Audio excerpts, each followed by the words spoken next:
Hello student, आप सब कैसे हैं? आई होप आप सभी अच्छे होंगे। तो आज हम बहुपद का बेसिक आप लोगों को सिखाएंगे। अगर आप लोग बेसिक सीख गए तो प्रश्नावली 1.1 के क्वेश्चनों का आप लोग गर्दा उड़ा सकते हैं। तो चलिए पहले हम सीखते हैं कि बहुपद किसे कहते हैं। तो ऐसे बीजीय व्यंजक, अब बीजीय व्यंजक क्या होता है? तो जैसे बीजीय व्यंजक में हो गया, यहाँ पर प्लस हो गया और माइनस हो गया, गुणे में हो गया, डिवाइड में हो गया, यानी कि भाग। अगर बीजीय व्यंजक इसी को प्लस माइनस गुणे और जो भाग में होता है इसी को बीजीय व्यंजक कहते हैं। अब आ गया जिनमें चर राशियाँ। अब चर राशियाँ क्या होती हैं? तो चलिए पहले जान लेते हैं कि चर राशियाँ क्या होती हैं। तो चर राशि वह राशियाँ जिनका मान हमेशा बदलता रहता है उसे चर राशि कहते हैं। एग्जाम्पल में जैसे यक्स हो गया, वाई हो गया, जेड हो गया। जैसे मान लो ए टू जेड, चाहे जो आ जाए तो उसी को चर राशि कहते हैं। अब अचर राशियाँ किसे कहते हैं? तो वह राशियाँ जिनका मान नहीं बदलता है उन्हें अचर राशि कहते हैं। अब जैसे 5 हो गया, 2 हो गया, 3 हो गया, तो इसी को अचर राशि कहते हैं।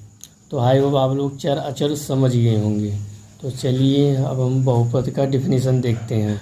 तो जिनमें चर राशियाँ केवल ऋणात्मक पूर्णांक यानी कि धनात्मक तथा शून्य चर के घात में वो बहुपद कहलाते हैं। अब चर की घात, तो चर आपको पता है कि चर जो होता है यक्स होता है, वाई होता है, जेड होता है। जो इसकी घात में हो वो धनात्मक में हो, यानी कि पूरा पूरा अंक हो। जैसे 1 हो गया, 2 हो गया, 3 हो गया। जो इस पर चर की जो घात, इसी को जो चर के ऊपर घात, इसी को घात बोलते हैं। यानी कि इस पर जो अंक होना चाहिए पूरा पूरा अंक होना चाहिए। जैसे यहाँ पर एग्जांपल दिया गया 4x² माइनस 3x प्लस 2, तो ये आपका बहुपद है। और उसके बाद अगर √2x² प्लस √3x ये आपका बहुपद है, तो हाँ ये हमारा बहुपद है। अगर हम देख लेते हैं यक्स प्लस 2/x ये हमारा बहुपद है, तो ये हमारा बहुपद नहीं है। क्यों? क्योंकि ये हमारा यक्स प्लस 2/x है।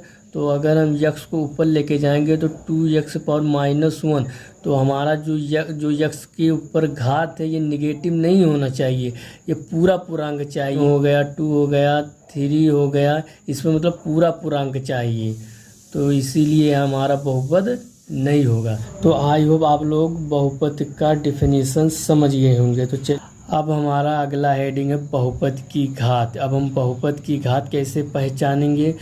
तो जिस चर के ऊपर अधिकतम घात हो उसे बहुपद की घात कहते हैं। यानी कि जिस चर के ऊपर ज़्यादा घात हो। जैसे आपके सामने ये बहुपद दिया गया है, तो अब जिस चर के ऊपर अधिकतम घात हो, यानी कि देख लो जिस चर के ऊपर सबसे ज़्यादा घात किस पर है, तो यानी कि आप लोग देख सकते हैं यहाँ पर है 5x⁵। तो यानी कि बहुपद की घात हमें पहचानना है। तो x⁵ यानी कि इस पर हम सबसे ज़्यादा घात है, तो यानी कि इसका जो है बहुपद की घात कितना होगा? 5 होगा, क्योंकि x⁵ के सबसे ज़्यादा घात है। तो यही हमारा आंसर होगा। अगला हेडिंग है हमारा बहुपद का वर्गीकरण। तो बहुपद को 2 भागों में बांटा गया है। यानी कि पहला जो है आपका पदों की संख्या के आधार पर और दूसरा जो है घात की संख्या के आधार पर। तो पहले हम देख लेते हैं पदों की संख्या के आधार पर। तो पदों की संख्या के आधार पर बहुपद को निम्नलिखित भागों में विभक्त किया गया है। नंबर पहला जो है आपका एक पदी बहुपद। एक पदी बहुपद अब किसे कहते हैं? जैसे ऐसा बहुपद जिसमें केवल एक पद होता है उसे एक पदी बहुपद कहते हैं। अब जैसे मान लो एक पदी बहुपद, जैसे मान लो एक पद हो, जैसे हो गया 5x, एक पद ये हो गया, 2x हो गया, 3x² हो गया, इसे एक पद बहुपद कहते हैं, एक पदी बहुपद कहते हैं। अब चलिए दूसरा नंबर देख लेते हैं, दो पदी बहुपद किसे कहते हैं। यानी कि ऐसा बहुपद जिसमें केवल दो पद होते हैं उन्हें दो पदी बहुपद कहलाते हैं। अब जैसे मान लो 2x+1 ये दो पदी बहुपद हो गया। अब 2x² + 3 ये दो पदी बहुपद। अब 3x³ + 5 ये दो पदी बहुपद हो गया। अब अगला देखते हैं थ्री पदी बहुपद किसे कहते हैं। अब इसमें देख लो, जैसे मान लो आपका दिया गया ऐसा बहुपद जिसमें केवल तीन पद हों तो उसे त्रिबहुपद कहलाता है। अब जैसे मान लो 2x² + 2x+1 इसे त्रिपद बहुपद कैसे, क्योंकि इसमें तीन पद है। ये देखो, एक पद यहाँ है, एक पद यहाँ, एक पद यहाँ, तो इसे त्रिपद बहुपद कहते हैं। अब हो गया 4⁵ 3⁻2 + 2 इसे त्रिपद बहुपद कहते हैं।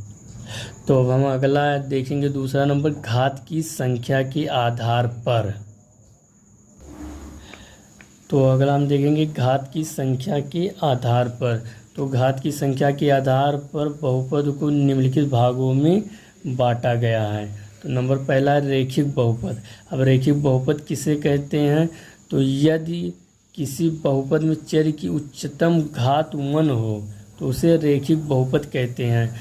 अब जैसे मान लो 2x+1 तो इसमें चर की अधिकतम घात कितनी है, 1 है, तो इसे रैखिक बहुपद कहते हैं। अब दूसरा मान लो 5x+5 इसको मतलब x, तो यहाँ पर 1 है घात, तो इसे रैखिक बहुपद कहते हैं। यानी कि चर की अधिकतम घात 1 हो, तो देखो यहाँ पर चर की अधिकतम घात 1 ही है, तो इसीलिए इसे रैखिक बहुपद कहते हैं।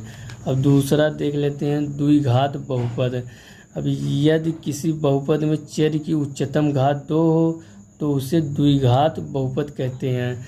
अब जैसे मान लो यहाँ पर 2x² + 5 तो चर की उच्चतम घात कितनी है, 2 है, तो इसे द्विघात बहुपद कहते हैं। अब जैसे मान लो 5x² + 6 तो इसका भी चर की अधिकतम घात 2 है, तो इसे भी द्विघात बहुपद कहते हैं। तो आई होप आप लोगों को वीडियो पसंद आएगा। वीडियो पसंद आया तो वीडियो को लाइक करो, अपने दोस्तों के साथ इसे शेयर करें। अगर आप हमारे चैनल पर नए हैं तो हमारे चैनल को सब्सक्राइब कीजिए।